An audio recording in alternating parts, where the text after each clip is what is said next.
श्री गुरुभ्यो नमः। श्री आयुर्वेदाय नमः।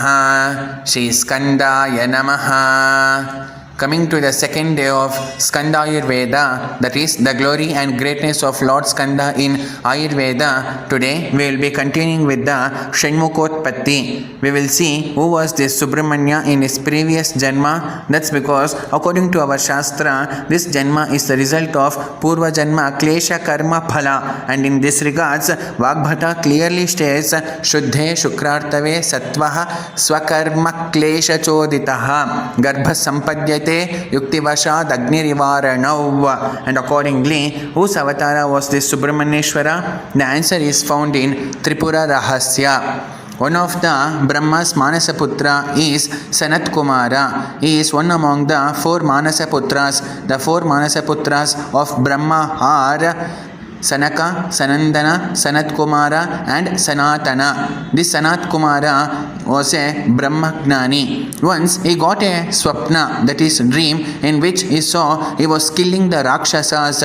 He was astonished. That's because he being a Brahmagnani, how could he get a dream or swapna? So he inquired regarding this dream with Brahmadeva. In reply, Brahmadeva told that in your previous birth you studied all the Vedas, and there you also studied about the context of Deva Rakshasa Sangrama or Yuddha.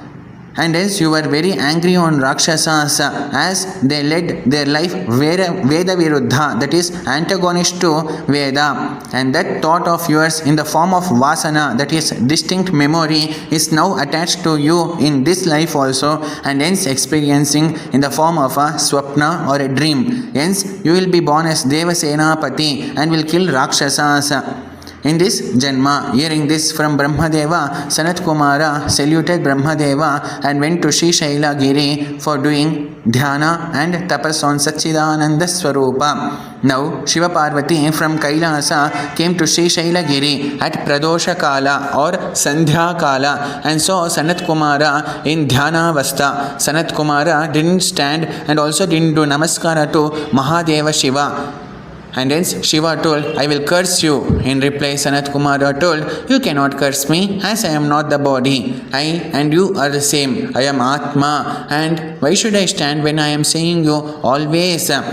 In every time and in every place, I am not seeing Vishwa, but I am seeing Vishwanatha. Mahadeva Shiva became happy and astonished hearing the Advaita from Sanat Kumara and told, I want you to be born as my child.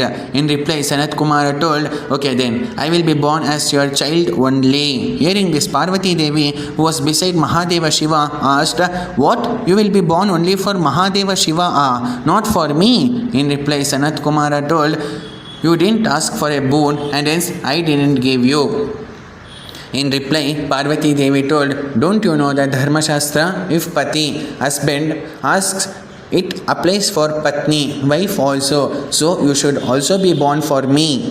Sanat Kumara, hearing this, replied, okay then, I will be born for you also, but not like residing in the womb for 9 months and later coming through the birth canal or vaginal path, but will be born to you instantaneously. So how is it possible? Then for this question, answer is, once when Bhasmasura did a great tapas, Mahadeva Shiva appeared before him and asked what he wished for.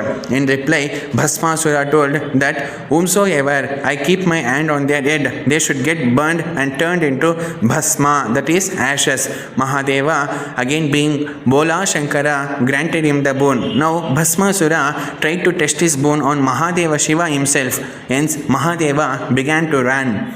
Parvati Devi being Parashakti, if she also runs, then it will be not proper, and hence took a form of a lake or Tataka at the foothills of Himalayas by name Sharavana Tataka. Later, Bhasmasura was killed by Narayana in the form of Mohini Avatara. Now, in this Sharavana Tataka or lake, which is none other than Parvati Devi herself, the Sanat Kumara took the birth instantaneously and was called by the name Sharavana Bhava or Sharavana Sambhava.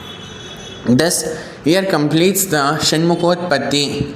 Valmiki Maharshi in his Ramayana in Balakanda has told Phalashruti, and the Phalashruti told by Maharshi Valmiki is that whoever listens, reads this Shanmukotpatti or Kumara Sambhava, story of origin of Kumara Swami, which is auspicious, he becomes endowed with longevity, blessed with sons, grandsons on this humanly earth in his mortal life, and on his conclusion, he becomes united with Skanda on journeying to Skanda's abode.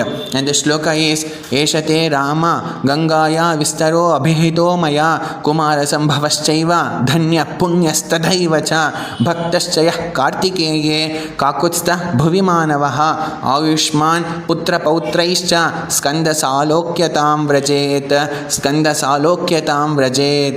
Thus completes the story and explanation as how Shanmuka or Skanda is the son of Mahadeva, Agni, Ganga, Uma and Kritikas.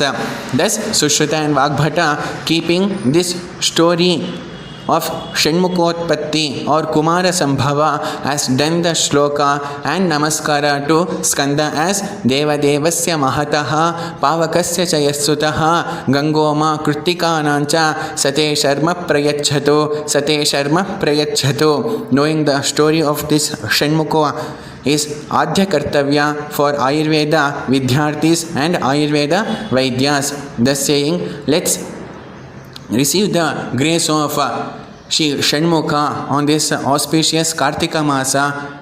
By saying this, we will conclude today's Skanda Ayurveda. Sarvam Shri Skanda Charanara Vindarpanamastu Swasti.